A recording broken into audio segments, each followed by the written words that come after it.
This past month, the art club prompt was compound word, and after some thought, I decided to take a little inspiration from one of my most favorite book series. I chose the word butterfly to fit the prompt, but the main focus of the art piece will be a fluffy little hero that stole my heart. Creating a cozy vibe for my studio space is a must before settling in for long hours of starting a new art piece.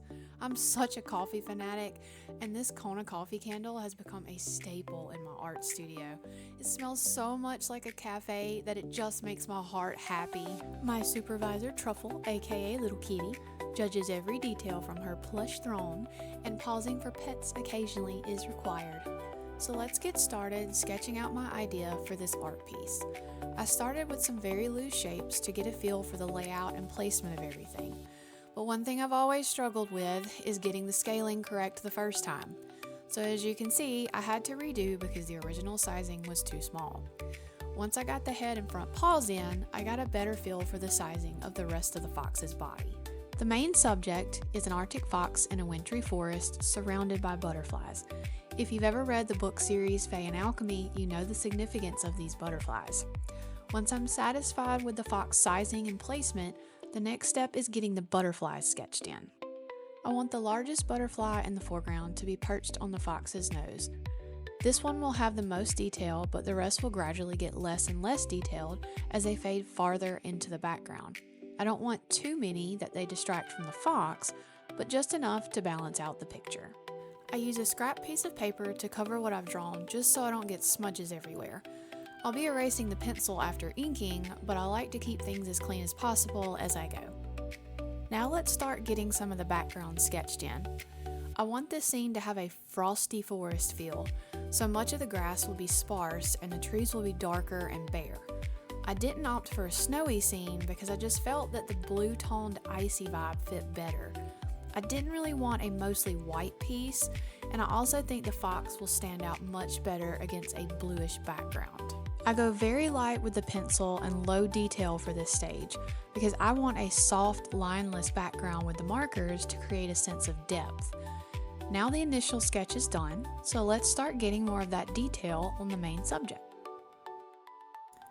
Through this phase, I go back and start turning those loose, light lines into what will be the final lines that I will ink. This takes a bit of time and lots of adjustment to get it right, but all the erasing and redos are worth it in the end. I really want him to feel fluffy, so all those little poofs of fur must be just right. While I draw in all those little fur lines, let's talk about how my art club got started. I feel like if you're an artist of any kind, you understand when I say it can be so frustrating when you want to create but find no inspiration on what to do. I've had so many times I just wanted to draw, but I ended up walking away because I could not come up with a subject. After years of being an artist, you can really start to feel like you cannot break free of your own box and find new ideas.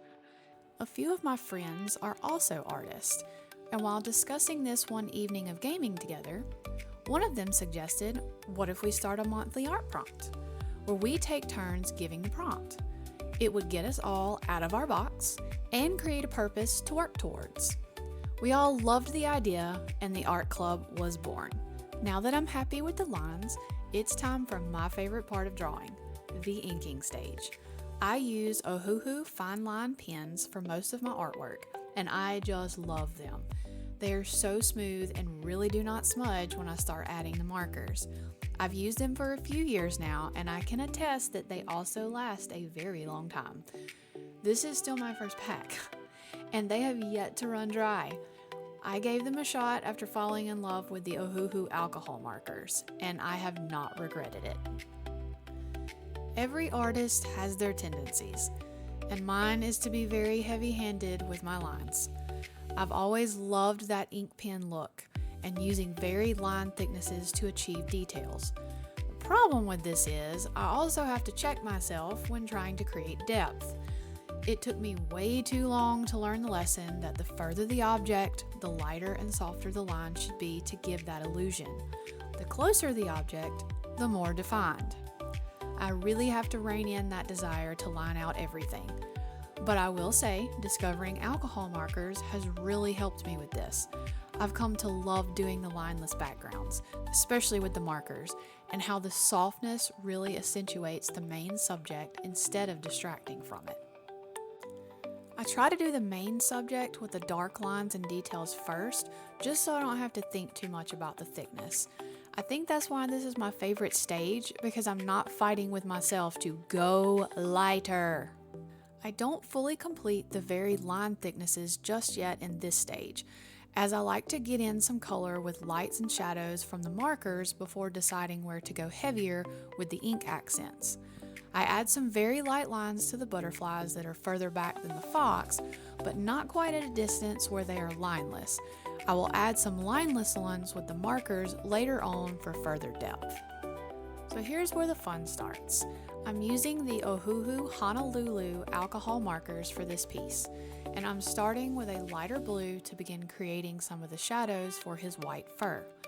I don't want to go too dark just yet, and I like to begin with a base tone where I can blend the darker or lighter colors as needed.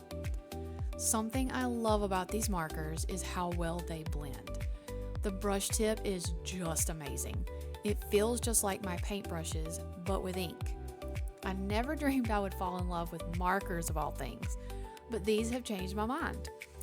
Copics are a little too expensive for me to justify, so when I found the Ohuhu markers, I was so happy that they are actually a good quality and much more affordable. Not sponsored, just genuinely sharing a product I use and love as an artist every day. They have become my go-to for most of my artwork.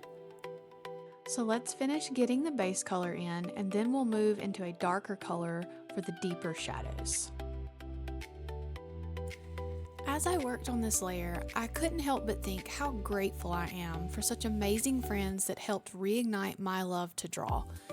Through their prompts, I've created some of my favorite pieces that I've ever done. And it's also so exciting and so special to see each other's take on the same subject and how amazing their own art style is. I cannot recommend enough that if you are an artist and you have friends that are too, try giving each other art prompts and share your different takes. It has brought a different kind of joy for me in seeing others' creations. Art is so much more fun together. With this darker color, I'll use it for some details rather than just soft color blocking like I did with our first color. It will still be softer than line art, but help give a little bit more defined depth to his fur.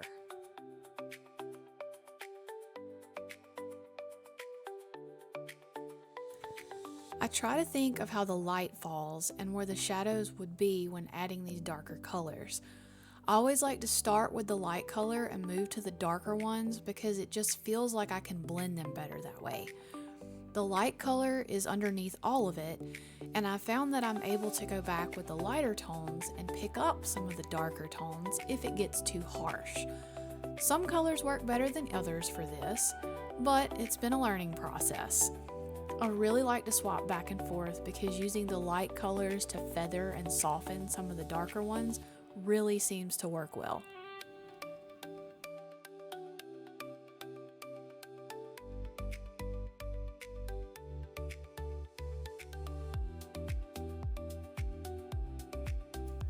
One thing I've learned with alcohol markers is what my go-to color palettes are, because as you can see, this marker is on the brink of extinction. I guess it's time to order some refills because this one is not long from being completely desert dry. If I can just make it last to finish this piece would be great. I will say the brush tip's blending ability really does help when you have a marker running dry and no refills on hand. Using similar colors to smooth it out works wonders. I can get rid of that rough look just by blending it out. I actually only discovered alcohol markers about 3 years ago, and I hate that I've missed out for so long. I would hear marker and immediately think, ick. No thanks, because my only experiences were with cheap, regular art markers. If I've learned anything over the years, it's that you really do get what you pay for, especially with art supplies. I've opened myself back up to trying different mediums that I thought I was just terrible at, and only because I bought the cheap products thinking, well, I don't want to spend a lot of money before I know this is a media that I like or not. I could not have been more wrong. Yes, it's an investment, but I realized I wasn't even giving it a valid chance because the product was inferior. I did the same thing with airbrushes, and oh, what a difference quality really does make. If you're thinking about trying a new medium, don't go for the cheapest option because, in my experience, you set up for failure from the start. My advice is do your research and pick a quality option to give it a shot. Not necessarily the most expensive, but at least something in the middle. I find getting smaller boxes of higher quality materials is a good way to not spend a fortune and test out a new media, rather than just buying big boxes of colors that are cheap quality. That's just my personal experience, and I hope that sharing it will help someone like others have helped me. So as you can see, I'm getting less detailed and more soft blur effects with the butterflies here in the background. I really love how vivid some of these blues can be in contrast to the more muted tones that I plan to use for the background. Here I decided to add a little more line art to some of the butterflies that are closer. Not too much, but I felt they needed just a little bit more definition. Okay, background time. I want the center of the background to be lighter and more gray in tone as it fades into the distance. This phase is always the ugly phase, as I call it, because trying to color large areas at first always looks so terrible. But one thing I love about these markers is how they smooth and blend as they dry. If done correctly, those awful marker lines will only be temporary. I start to add in some distant trees with a few shades darker and loosely fill them out. I want a forest full of trees, but not too many that it's distracting or feels unrealistic. Many of these trees will be barely visible due to the cold, foggy mist beyond as they fade further and further away. For the closer trees, I get slightly more deliberate with the shapes and some visible roots. These will get darker in colors and shadows the closer they get to the foreground. I stay with the mid-tone color even for the base of these, but as you can see, the ones I added in the center over the background on top of the light gray appear to be a lighter shade, even though it's the same color. This demonstrates what I spoke of earlier about how I like to use those lighter colors first to achieve an intended look when layering the darker colors. I just love these things. Sometimes it just feels like magic.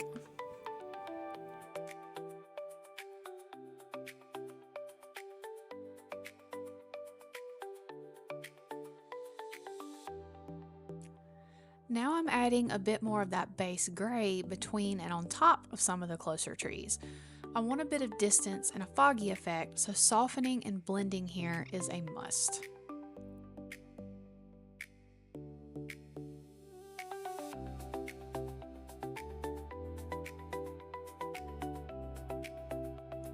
Here I'm adding a bit more of an icy blue to create that chilly vibe in the background.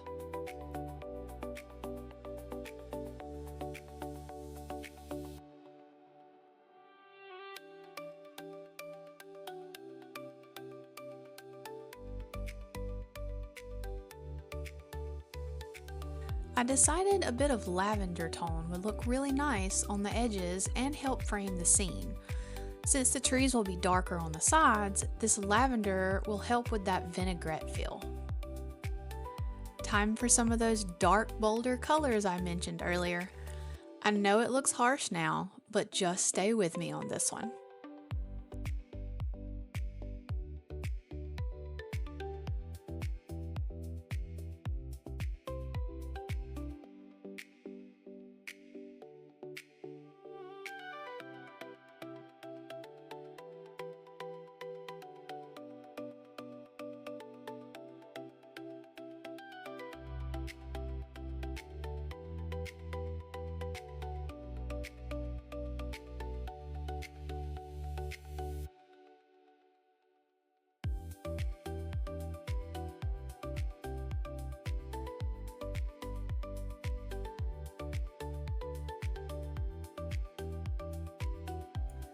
Something is just so interesting to me how these markers react to each other. If you watch closely, you can see how those layers affect the shades differently. I'm even able to use that trick of taking the lighter color and softening one side of the darkest tree. I also like to layer the same colors to get as much soft shadowing as possible. It's impressive that this paper can take so much ink. As a painter, I absolutely love how forgiving these markers can be and allowing me to layer and reshape what I've already done.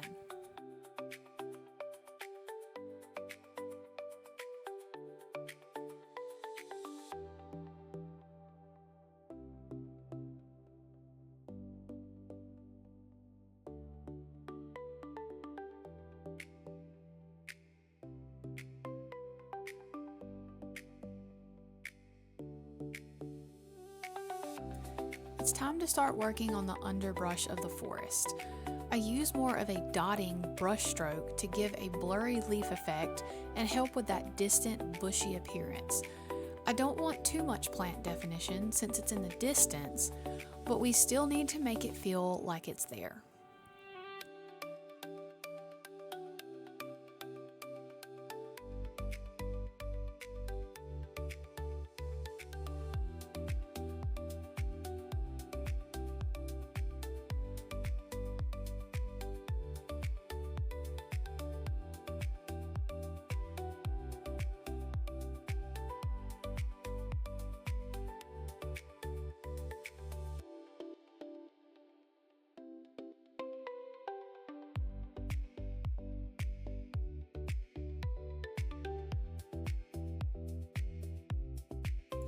Moving a little closer, I start adding shadows where the ground is split and has crevices.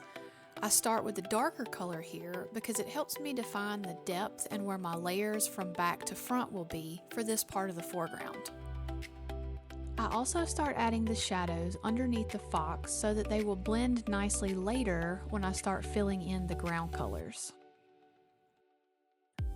I'm adding in some of the scraggly frozen grass clumps that are closer and more defined. I don't want too much detail, but some of these will get some ink lines later since they are so close in focus. They are necessary for the scene, but we don't want to distract from our adorable little main subject.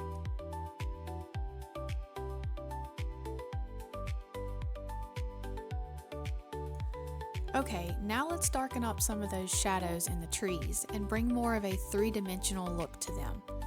I just try to imagine trees that I've seen in real life and how some of them have little divots and alcoves in them where the trunks meet the ground.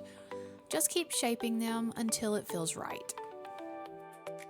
We're also going to add some taller, wispy grass that's in the shadow of some of the trees, as well as in the foreground. A look I like to go for is kind of like portrait mode on a camera. The sharp focus is on the center subject, while both the closest foreground and the background are slightly out of focus. It's something I started doing when I picked up alcohol markers, and I have just come to love the look of it. It's also a technique that I really enjoy doing with an airbrush. You can really get some cool blurred effects with those. So now let's get down that base layer of the ugly stage in the foreground.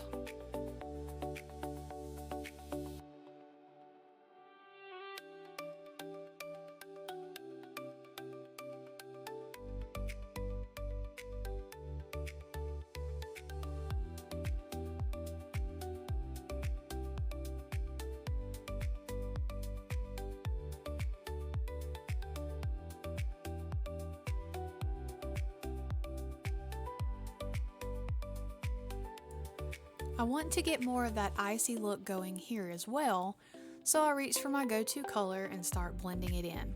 Feeling chilly yet?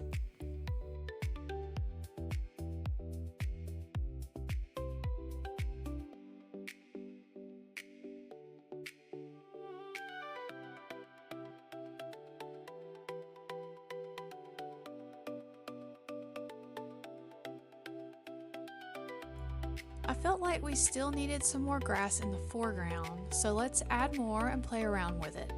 It's all about finding that balance that frames the scene without taking away or being too much. It's definitely a fine line that I have mistakenly crossed a few times, especially when I just didn't know when to stop. Sometimes less is more.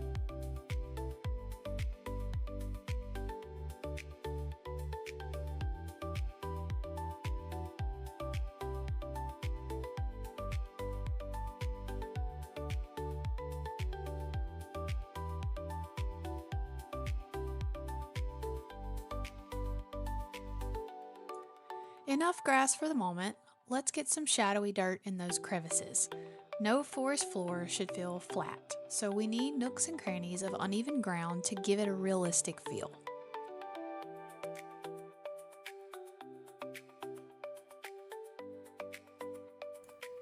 Watch how satisfying it is how the second layer of another color really smooths out the brush marks of our first layer. Magic, remember?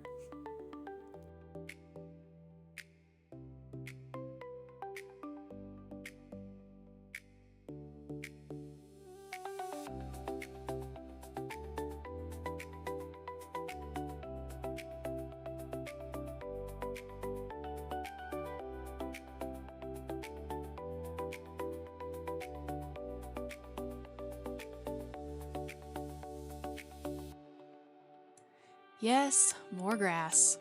It felt a little unbalanced, so we walked the fine line again and add a bit more on the right side. It was a little too barren, and this really helps frame the picture better. We're also going to start adding more texture and layers to the ground for more of that dimension. This is the phase where I just kind of do what feels right and try to fix whatever feels weird or off. If something draws your eye the wrong direction, maybe reassess and adjust. This is where those creative juices really come into play.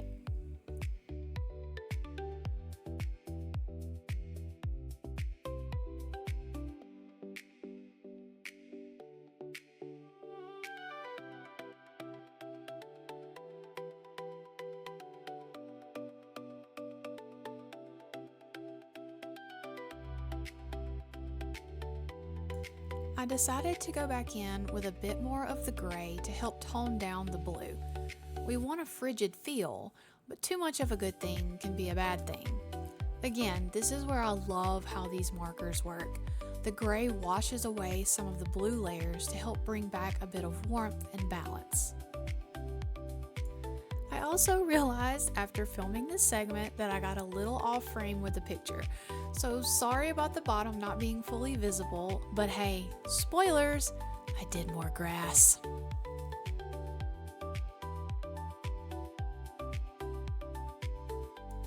We're getting down to some of the last details now and filling out the more focused grass. I like to add more using the markers for a better wispy look, and then come back with the pens to add just a little line art around the ones that feel right. Not too much, again, we want the focus on our subject, but just enough to define and add to the frame.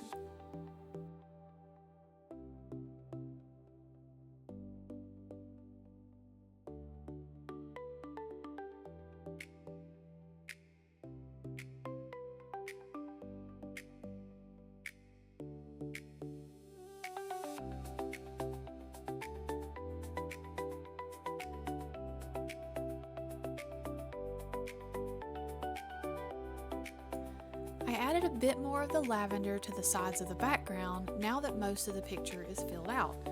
It needed just a bit more of that contrast in color.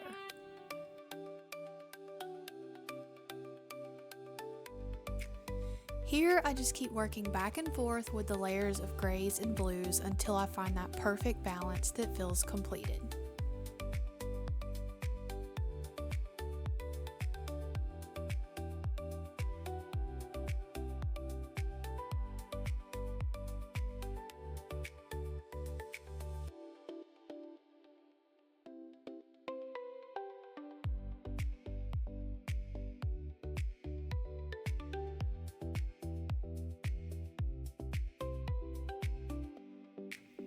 In the last stages, I really like to darken up my deepest shadows and even add in some lines for real definition. This to me is where the 3D look really starts to pop and you find that perfect balance of light and shadows.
Now it's time to go back with the pen and dress up that line art.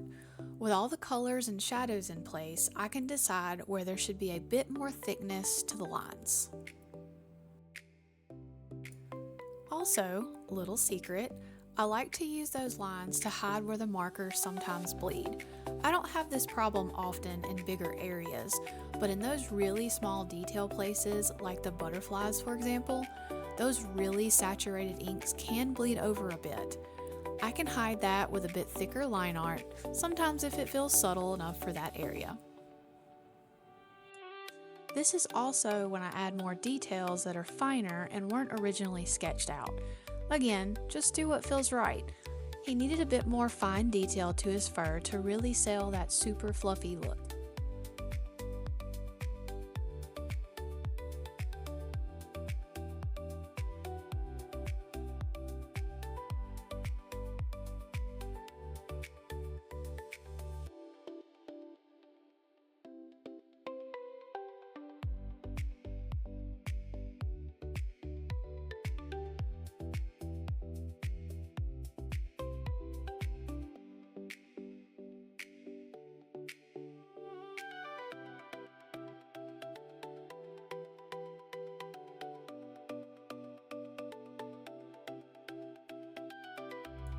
I also thought he needed some cute little whiskers.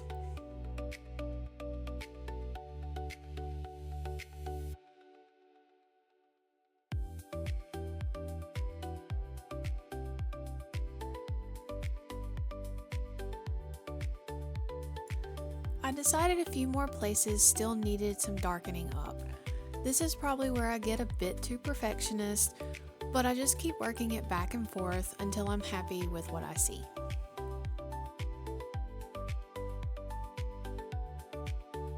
Okay, finally time for those line art details on the plants that I talked about. I saved this for almost last so that I'm sure that I'm happy with the plants that I laid out with the markers. Almost there.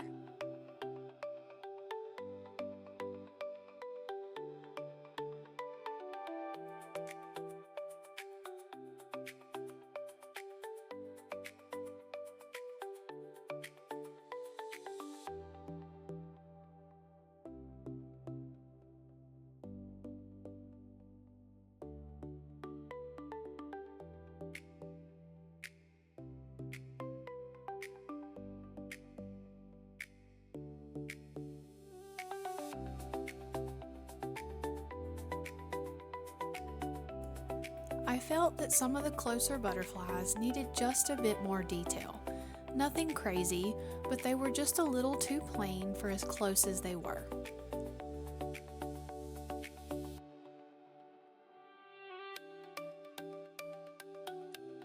Here I'm using acrylic paint markers to add in some white dots for what will be fireflies.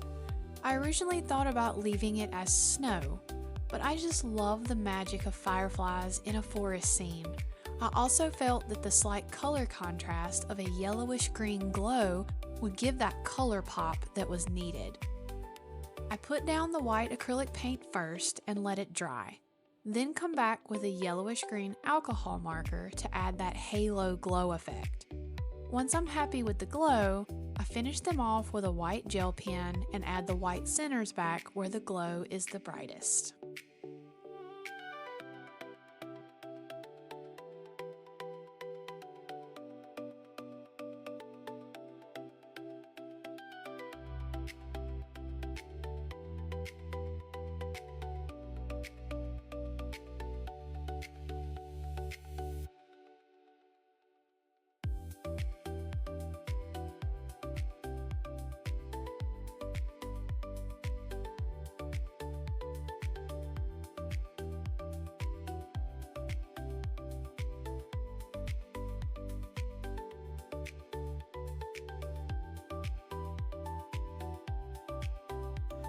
Just a few more details and some fine tuning, and that should do it. I always promise myself, once I sign it, we are done. No more tweaks. And there we have it. my book-inspired art piece for the prompt, Butterfly.